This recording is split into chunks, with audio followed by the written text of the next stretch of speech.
Hello everyone, this is Taryn with Wonderfully Made Handcrafting, and today I'm working on day 14 of ByTheWell4God's Hints and Whispers. Now, if you've seen me work through a devotional kit before, you know that I kind of bounce around, so day 14 doesn't mean I'm done with this whole study. I just want to make sure that I hit day 14 in my journaling, and so that is why I'm working on that today. So far I've done day 1 and day 14, and then I will do some in the middle as well. But today I have a lot of layering pieces. My Bible is getting so chunky that it's really hard to work in. So I am sizing pieces to fit exactly in my page. So I'll work outside my Bible and then I will paste that in after I've done all my crafting.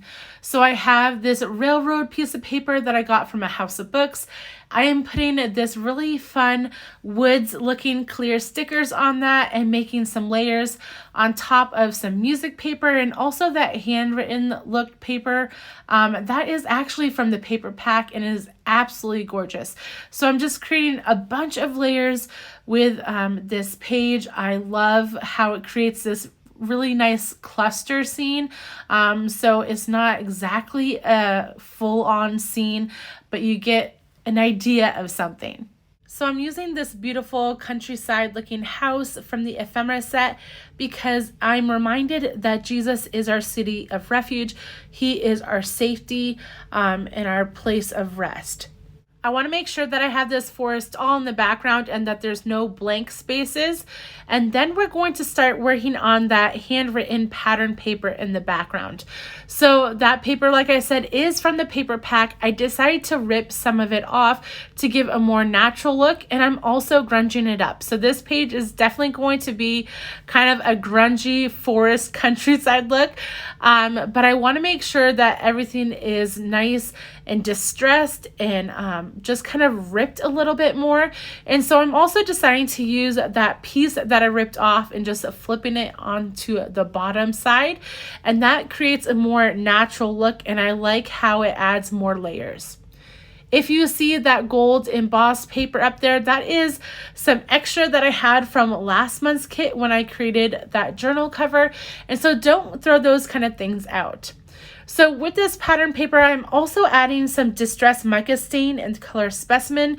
This color was just recently released and it's a beautiful green color. It gives this nice shine to it at the end once it's dry.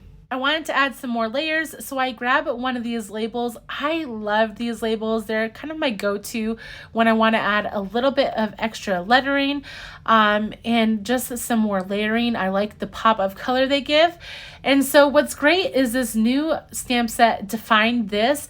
Most of those fit in the label, and so I chose to use anti-type on there, and I stamped it in VersaFine Ink and then added some clear embossing powder so it has another texture on the page and also adds a bit of gloss to the lettering.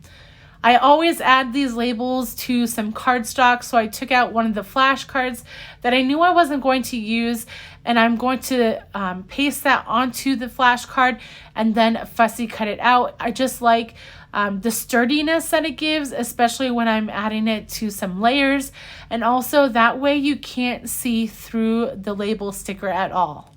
Now, since everything else is kind of aged on this page, I decided that I'm going to add a little bit of brown to this label. It is bright white, which is awesome to start off with, but I like aging mine a little bit more. So I will layer this all together and make sure I know where kind of things are going. And then I decided to add some foam tape on the back side of this house.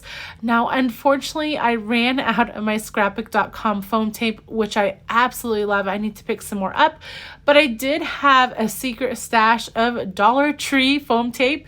So we're gonna see how that holds up. I'm hoping that it holds up well, but we'll just have to give it some time and see how it does. So I am going to be adding that to my layers, but I don't want to add it yet because you want to work back to front. And so I'm making sure that I have everything right. And unfortunately, that embossed paper doesn't really like liquid glue that much. There's not much for the liquid to hold onto. And so I'm trying to do some score tape or the scrapbook.com version of score tape on it, and it still isn't that happy. So you just kind of have to work with it. As you see there, I just basically pulled up all the score tape, but now it's deciding to work with me. So hopefully that stays good. I'm adding that railroad paper to it. I'm making sure that I have everything lined up, because that music paper in the background is the exact size of the Bible journaling page, and so I want to make sure that everything fits exactly the way I want it to on that music paper. I had kind of forgotten that I wanted that label in front of the embossed paper, so before I glued it down hard, I made sure to stick that in, and then I'm going to put that pattern paper or the handwritten paper on the music paper. So I'm lining that up, making sure I know where exactly I want it. And then I use my tiny attacher to staple the edge just so that doesn't move around on me, so I know that I'm getting that perfect fit on the page. So I'm making sure to line it up again, and now I can just use glue on that bottom half, because I know that I want that bottom corner basically going down to the bottom corner of the music paper. So I will kind of upturn some of the edges of that paper, and then I'm going to work on gluing this whole cluster down. I decided to use a couple layers of that scrapbook.com score tape to put this cluster down, and then we're going to turn and work on something really fun. So I haven't done alphabet die cutting in a long time, and I wanted to add some bold statement to this page. And so I wanted to add the word refuge, because we're talking about the cities of refuge and Christ being our refuge. And so I decided to take out some alpha dies from Tim Holtz that I had. And then I also am going to foil them.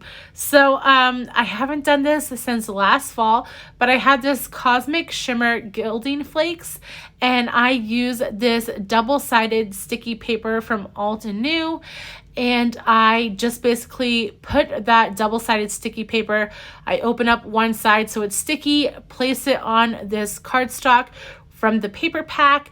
That's just going to give me a better surface to work with, a more sturdy surface. And then I'm going to die cut with my Big Shot machine the word refuge, and then we're going to start working on this gilding flake fun. It is very messy, but it is worth it in the end, except all the flakes that are on my kitchen floor now, because I tried to throw them out and they just kind of poofed out of my trash can when I put other trash in. So yes, very messy, but totally worth it. So once you do the die cutting with the alphas, then you peel off that other layer, so you're left with a stickiness. It's a glue basically, or a tape. And so then you sprinkle some of those gilding flakes on, and a little bit goes a long way. I'm trying to only grab the golds and the coppers and the oranges in this, but this color of gilding flakes is called Harvest Moon. I got it last year at like a scrapbook show, and I was amazed. Now you'll see I have this little scrubber, that black scrubber I'm using, and that is called Rub It, Scrub It Stamp Cleansing Pad or Cleaning Pad, and that is by Ranger. I will try to link that down below, but that really helps kind of burnish the foil into the alphas. So at the end of this, all I'm doing right here is using my Barely Arts liquid glue, because it has that nice fine tip, and I will add these letters spelling out refuge to my page, and then ultimately I will glue this down into my Bible. I don't show that on camera, but that's what is happening. It fits perfectly in that page because I sized it beforehand. And that is it, guys. I hope you enjoyed this video. If you did, please give it a thumbs up and subscribe to my channel. You can also follow me over on Instagram at Wonderfully Made Handcrafting. I'll try to link everything I use down below in the description, and I hope you have a wonderful day. Bye.